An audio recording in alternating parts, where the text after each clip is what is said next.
Happy Sabbath, everybody. It's a privilege for me to share a testimony of how the Lord has been leading me and my family, as well as the medical work in Garo Hills. Dorothy and me responded to a call to come to Garo Hills in 2018. It was a step in which we really did not understand what God had planned for us, but we moved in faith. We came to a place in Garo Hills called Jinjal, which is a small village, which is probably a center of the 5 districts of Garo Hills. The church has a piece of land, and we had a plan to start the medical work here. Having no place to begin the work, we sorted out searching for a place where we can actually begin the medical work or start a small hospital. Without much of finance and financial support, we couldn't start a construction immediately, and so we looked around for a place where we can use as a hospital temporarily, and we found a 2-story building that was owned by an underground terrorist, an ex-underground terrorist, and we were able to negotiate and get that building and use it and convert it into a small hospital. So in 2018 we began the work there, and God blessed the little that we had. We had just a handful of staff, didn't have a nurse at the very beginning, but we had a very committed and a very supportive team, I must say. And the work began with the little that we had, and over a period of time we saw the Lord bless the little that we had, and it started expanding. And in 2019 we understood that the major medical need in Garo Hills was pertaining to mother and child health care.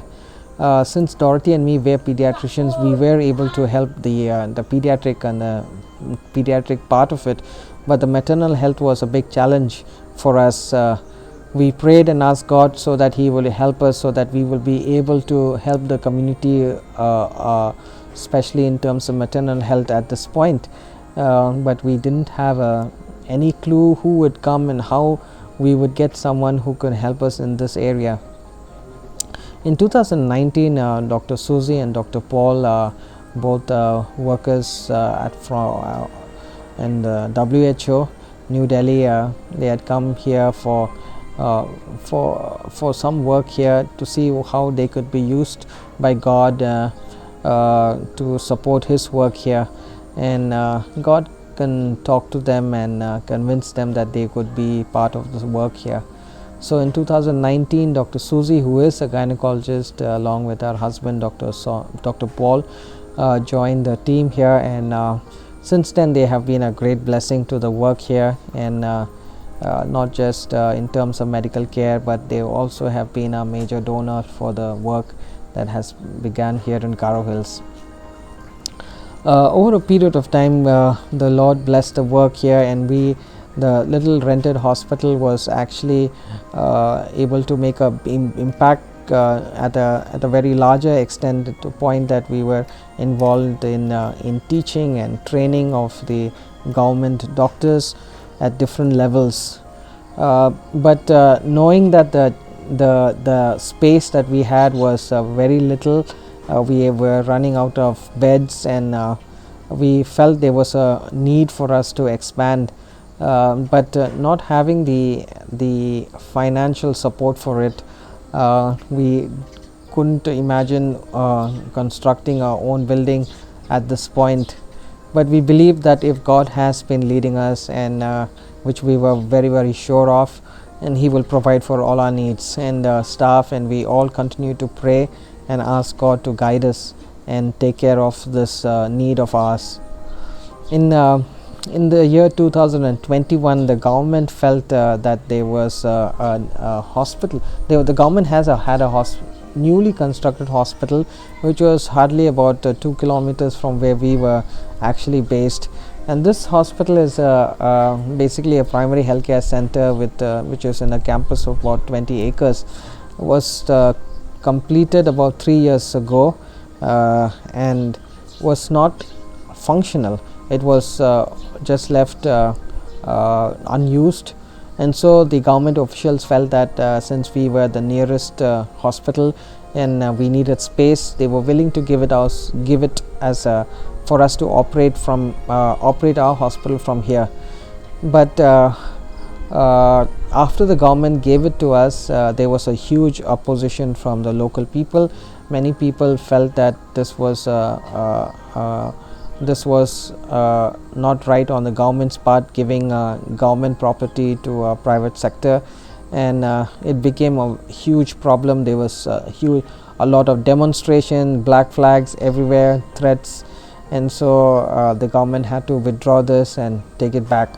And so we did not move in 2021, and we stayed back. We continued to work with what we had, and we knew that if it was God's will, He will provide, but if He didn't provide, we will learn to be happy and content with what we have. But the government did not stop with that. Over the next few months, they worked out a tender process in which any party interested in operating this new facility into a secondary level care institution were welcomed to put in their proposals, and they would the government will select them based on a scoring system. And so we as a church felt that we felt that it would be okay if we can also apply, since everyone was given the opportunity to apply for it. And so in the month of August 2021 we applied, and to our surprise, the government was able to find us the most eligible party. And so this hospital, this newly constructed facility, was handed over to the Seventh-day Adventist Church in December 2021.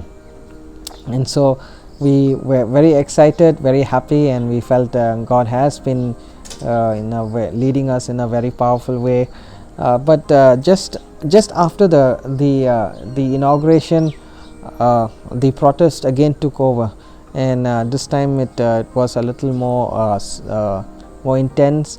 And the protest was basically a denominational issue that was it was the major problem here.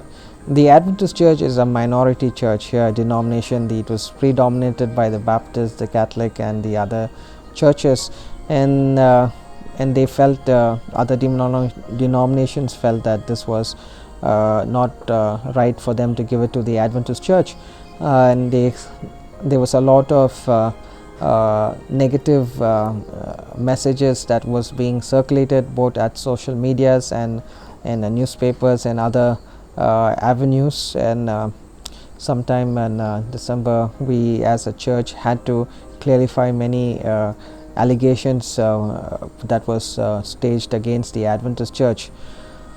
In spite of that, many of them have come forward and even applied and filed cases and FIR against us, and but the Lord was very, very gracious to us. We just stood firm. We believed that this was God's battle, and in spite of all the threats, I had even the police officer who told me, "Doctor, why are you not giving up on this?" I just told him this was not something that I would easily give up. I knew this was, if this was God's leading, He will fight our battles. The government was a little concerned and about our safety, and deployed about 7 army personnels with huge machine guns to patrol the hospital. The hospital staff, in spite of all these, were continued to pray. We had a consistent season of prayer and fasting, and we believe that if this was the leading of the Lord, He will take care and He will fight our battles. And so that was how we moved on. And in the month of January 2022, we as an institution felt that we must go in and start the work here. But since we were a little concerned about the safety, Every day the team would meet in the hospital. We would pray and ask God so that He will take care of us, protect us, and so we felt that we must move into this place, even though there was a lot of threats that was being posed against us. So in January, the whole team decided to move into the new facility. Seeing the boldness of the staff, and I believed that this was the Spirit of God that had given us the spirit that was not willing to succumb to fears. We were encouraged by the story of Caleb and Joshua, and we believe that God has given this new facility to us, and we have to possess it. And so in January 2022, we moved in here. The local people didn't do much. There was a little unrest in the initial stage, but over a period of time they were able to accept, and we had no major issue after moving here. We have an old hostel where the nurses used to stay, and we shifted the whole hostel into the whole batch of nurses into the new facility that we had. The new hospital not only has a good hospital building, but also has about 16 quarters which is able to house all the staff.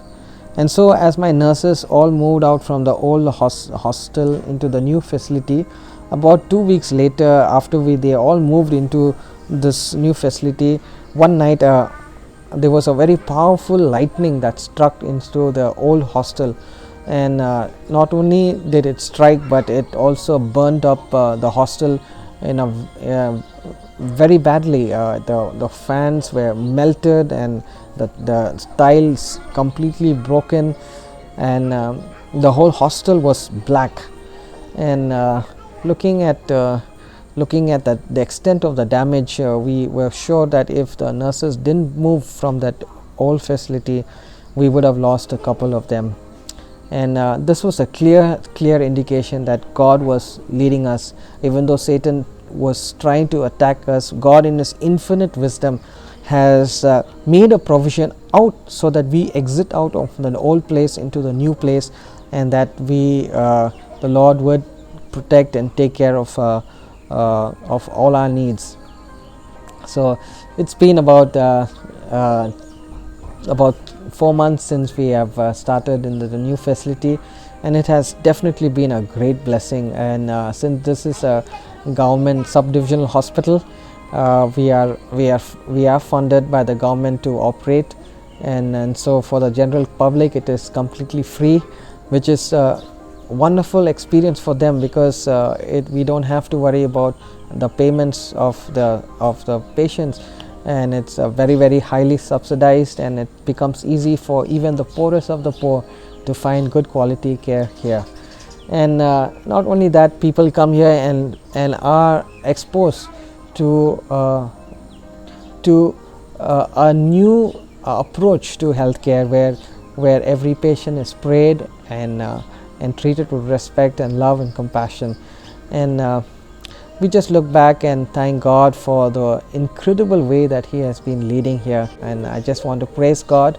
I have an incredible team here, and we enjoy doing God's work. And there are challenges, but God is bigger than all our challenges. And so I just want to encourage each of you to trust in the leading of the Lord. And God is faithful. God is faithful. No matter how hard the trials, difficulties may be in your life, remember this, that God always wins. God bless you all. Thank you.